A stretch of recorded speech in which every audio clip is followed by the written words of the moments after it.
sustainable regulatory framework, promoting sustainable CSR practices, access to finance for sustainable business, building a skilled and ethical workforce, harnessing technology and innovation for sustainability, fostering collaboration and partnerships.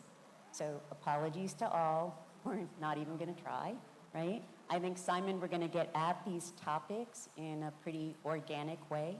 So I'm going to ask a question of each panelist and see if I can draw that out. So Joe, I'm going to turn it to you, and I'm going to ask you since 2015, so now you're 8 years, maybe you'll be going on 12, you signed that agreement. What are you most proud of in terms of what Cosmos has done with you for this country, and if you can, particularly in Ghana? Okay, that'll hit two of those issues. That's a wonderful question. Yes, Cosmos has done quite a bit for me. As most of you know, Cosmos discovered oil for the country back in 2007. And when I was being interviewed for the role that I'm in now, the question that was posed to me was that, what am I going to do? And I said, well, the reason for me leaving the U.S. to come was to give back to my country.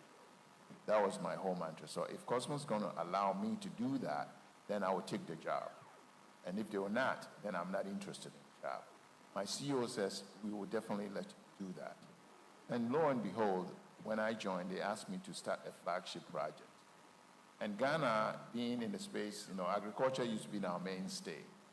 And you could see the Asian population in the agri space. And agri was going, it used to be like 70% of GDP, went all the way down to like 19%. How do we bring it up? To bring it up, we need to get the youth excited. And to get the youth excited, you have to really make agri sexy enough. Otherwise, the youth will not be interested. And to make it sexy means put innovation. Because I was coming from the space, IBM space, which is where it was technology and innovation. So how do we do that? And then we says, well, look at the whole value chain of agriculture. How can you use innovation and technology to solve a problem or to optimize something? And hence, we open up for people to apply. And then when people come in, we take them through a whole year process. It starts by instilling some discipline in them. Talk about integrity and all of that. Because if you're disciplined and hardworking, guess what? You will be successful. And when you're successful, everybody wants to be your friend. That was a mantra that we used to do this. And then we end up really getting people so excited. And as I said earlier, MasterCard was scoping Africa, trying to figure out how they can create 30 million youth employment across Africa. And they took about 2 years to do a study. And they landed on our project as the very first project they want to do in Africa. And it's been taking off. That's what I'm very proud about, Cosmos Innovation Center. Thank you. Sorry.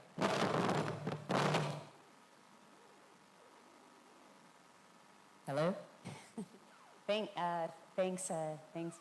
So I think, Bankole, before I get to Peter, I'm going to turn it over to you. And I've had an opportunity to hear some of your stories about Flutterwave's innovation. And I think I'd ask that same question to you, but also see if there was something specific during the time of COVID and what you guys were able to generate that brought that type of pride to Flutterwave. So over to you. Thanks, Rifa. Okay, so I'll just try and go straight to the point. So at Flutterwave, one of our core pillars really is innovation and solving problems. And so during COVID-19, we thought, what else could we do? How could we contribute to commerce and ensure that the economy could keep running? We noticed that a lot of merchants, because of the lockdown, a lot of stores were shut. People were at home, and it became a problem. People couldn't put food on the table. So we launched an innovation called the Flutterwave Store. The Flutterwave Store is a stripped-down version of our flagship product, Flutterwave for Business, and it allows you list your goods and sell in minutes. And it was amazing because people started selling things like plantain, biscuits, yams online. It was very simple. All you needed to do was take a picture on your cell phone, upload that picture in minutes. You signed up, you're set up, and you could start trading. And in the period of the lockdown, in the first 1 month, we had over 30,000 sign-ups, and that's in the first month. In the second month, we had another like 20,000 people sign up, and it kind of transformed, not just the way those businesses operated, but even the lives of a lot of those merchants. We didn't only sign them up, we continued with SME series, training them on, basic tips like how to make your goods sell more, the quality of pictures, how do you take your pictures, how do you do your basic bookkeeping, accounting, all of that. And what we found is that a lot of those businesses grew from, your one-man mom and pop business to proper businesses with a proper e-commerce front-facing store, etc. So for us during COVID, that was how we were able to keep the lights on. That was, really what the theme was for us, was how do we ensure that a lot of businesses that had shut down and couldn't feed their families could continue to, do so and keep the lights on and commerce going. Thank you. Boz, and yep. Peter, the same question for you. Apart from our normal business of helping corporate entities maneuver through the space of risk and what they face through their businesses, getting them the right types of insurances and all of that, we at All Star also pride ourselves in trying to find innovative ways to work with insurance companies to come out with products that are relevant and all of that. Currently, we are working with another company that is based in South Africa and Nigeria in the agri space. And what the company has experience in is going out through the country, wherever they happen to be, to scope out the types of farms and all of that system, determine the expected yields and all of that of crops, and then take the trouble to monitor what actually happens at harvest time and all of that. Those kinds of things are needed in order to properly price agricultural insurance. And so very soon we'll be talking to Joe about collaborating with him in his innovation center and these young entrepreneurs that he's been able to nurture and help them also ensure the farms and all of that they've started. Because as you know, the big farm, the small farm, they all need insurance. Agriculture is a very risky business. Storms, lack of rain, all kinds of things will end up messing you up. And so we are helping in that space to try to provide some, what they call a basis for insurance for these. The insurance also will have to be, we need funding for most of the initial, for those young farmers and all of that, they will not have the funding for the insurance. So that's one of the things that we wish that we can get cooperation from external sources to be able to make happen.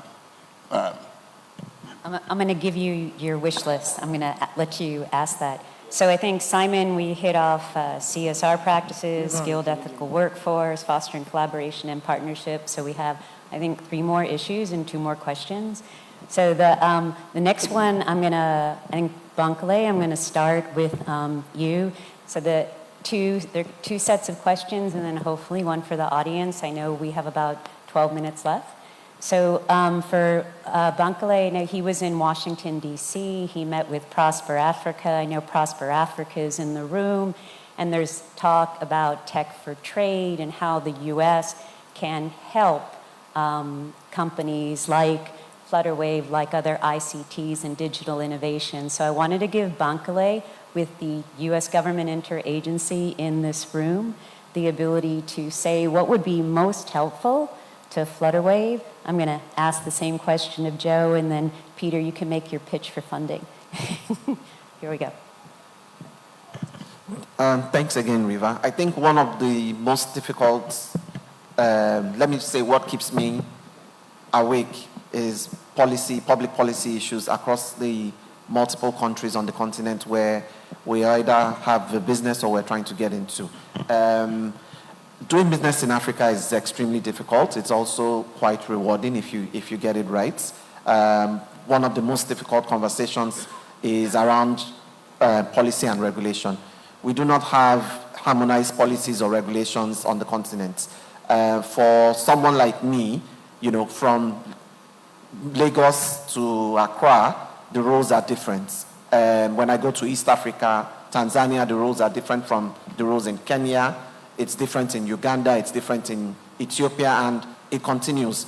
What I think would help, from a continental perspective, and, interesting I'm saying that because Ghana houses hosts the AFCTA in Accra here, and I think where the U.S. government can help, not just Ghana, but the rest of the continent is, working together with government and private sector to harmonize rules and regulations. In my space, one of the most interesting innovations that I would like to see is, Africa having a passporting regime for technology and tech-related businesses. So where if I'm licensed in one or two countries, I could walk into other countries with the certification I have and just get it sort of type approved in that country, just maybe make it fit for purpose, rather than have me go through the whole 9 years of starting afresh and trying to get a license. That's one of the things that I think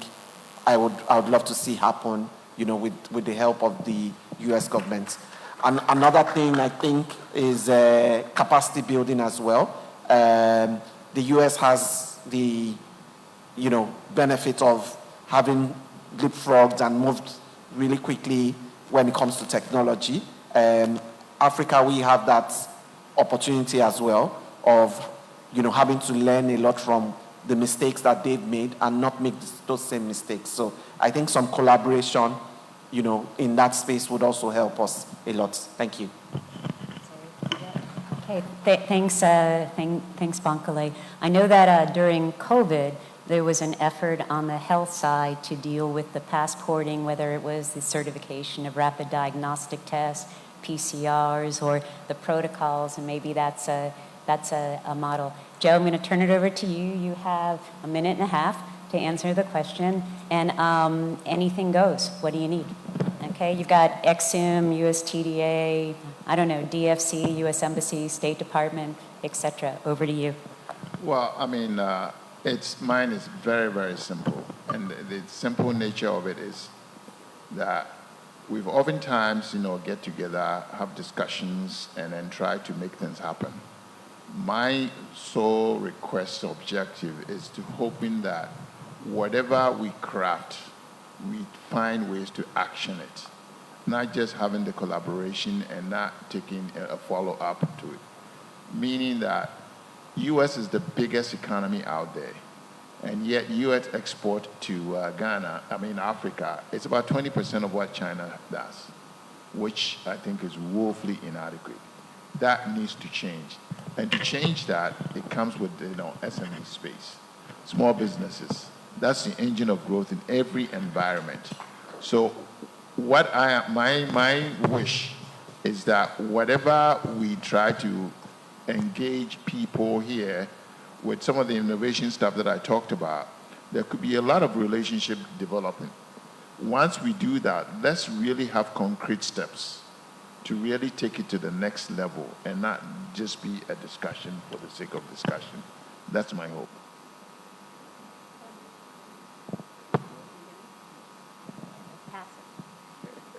Peter, a minute and a half. Okay.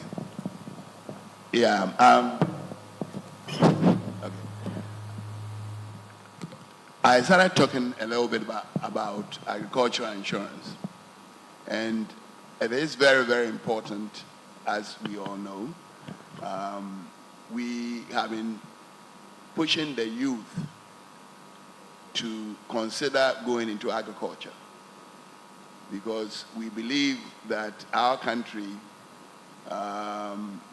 would do much, much better if we are able to feed ourselves. You know, agriculture gives us food security, it preserves our scarce foreign exchange reserves and all of that. And to do it effectively, it needs insurance. Because there is not much being insured, the principle of insurance doesn't work too well. When you have a few people being insured, the statistics don't work out. And so there almost always is the necessity for for some kind of intervention. And normally governments can come in and so on and so forth.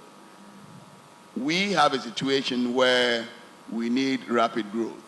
And, by this forum, making a plea to either the UN, I don't know, is it Food and Agriculture? I don't know which part of the UN chain can take an interest in something like that and help with financing some of the initial, some of the initial things that we need to do to get a good foundation for agricultural insurance in Ghana.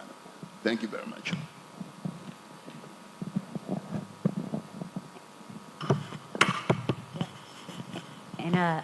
And then this is kind of the companion question. And then, Joe, I'm going to turn it over to you. So what's the greatest challenge you face now in Ghana in growing your business?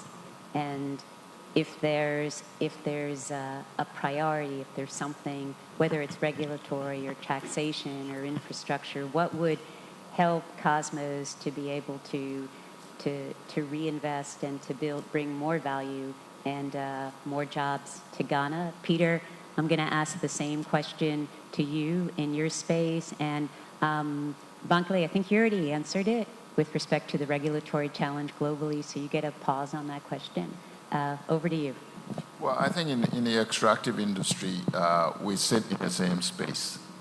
It's making sure that when we sign a contract with government, we want to make sure that that contract will really last, a time.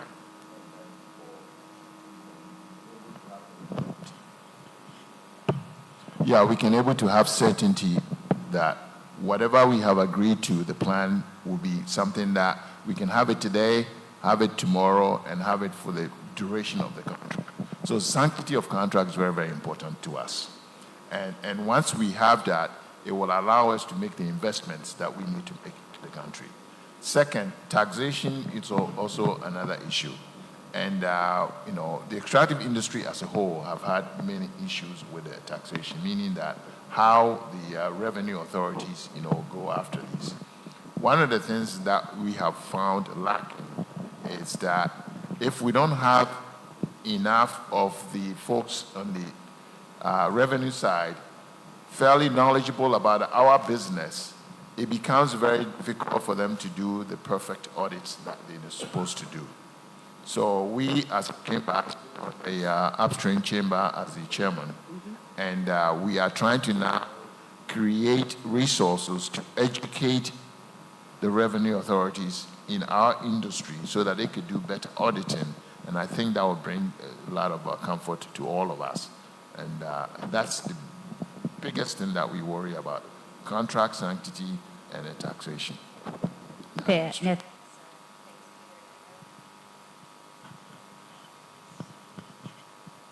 No. Yes, yeah, there we go. Um, 4 minutes. Thank you. Thank you.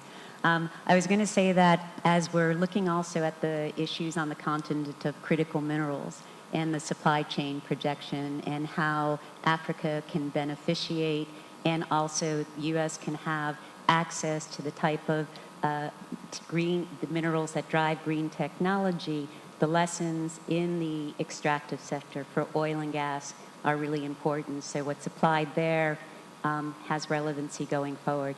So Peter, because I have one more, I want everyone to have a parting word. So you have 45 seconds for your request. No problem. I'll make it very, very quick. One of the things that have actually restricted players in the insurance industry is the regulatory restriction that prevents insurance companies from investing in assets other than government securities. A large proportion of our assets are supposed to be invested in government securities because they were supposed to be risk-free. As you all know, that has not turned out to be the case. And there are a lot of insurance companies now that are really suffering from this domestic debt exchange that just took place. And it was all because they were forced to invest in these instruments. That was not their choice. I would expect that as time goes on, both insurance companies and pension funds will be allowed to invest in areas that will be a lot more productive to the nation of Ghana rather than be helpful to the government of Ghana. Thank you very, very much. Hello? Yeah. Okay, so in keeping the energy up, I'm going to ask each of the panelists, and then Simon, we're going to close on time, and I've checked off every item on your list, to say that thank you. I want just each of the panelists, I think I'm going to start with Bankole, the hope for this 2 days. Like what would you like to see walk away from, from these 2 days? What deliverable? Well, thank you. For me, I think I'd love to see a lot more collaboration between the U.S. and Ghanaian companies in areas around, reverse trade missions, capacity building. One of the things we don't do very well on the continent is to review, have a retrospective view of, rules and policies that have been put in place to see if there have been any unintended consequences on businesses. Those are the kind of conversations and follow-through actions that I'd love to see at the end of, the session. Thank you. Thanks, Bankole. Joe, over to you. Well, what I would like to see is the fact that I've always talked about education, experience, and exposure. Folks that come in here come with a lot of experience and exposure. I would like to, whatever network or connection that you make here, to really, really take it to the highest level by making sure that we can really have that exposure. Because if I'm running a business here and I don't have the experience and the exposure, sometimes I'm limited. But you come from the U.S. and other places, you do have those experience. If you link with the local entity here, that is a way for become a win-win situation for both of us. Because you have the local, but you do not have the socio-economic climate. They will provide that for you. And then you bring the experience and the exposure. So together, everybody will be leaning on each other and then making progress in whatever relationship we cultivate here. That's my hope. Again, I have a very, very simple but important plea to make. When you look at our financial services industry, banking industry, insurance industry, all of that, you don't see much of an American presence. I don't know of any American-based bank. I know there are none in the insurance industry. And I know that America is actually investing in other places. There is something that is putting Ghana on the blacklist of American business. And I would certainly like to hope that that will change. And the only way that will change is for Americans to do a lot more close study of what is happening in Ghana, despite all our problems and all of that. The opportunities here are enormous. Do not forget us. Please come and invest back here. You will do well. Thank you very much. All right, thank you. So again, ladies and gentlemen, this was the warm-up band, right, to the main event, which is coming. I hope you'll invite us back as a warm-up band. And we look forward to a really exciting, energetic program. Thank you so much.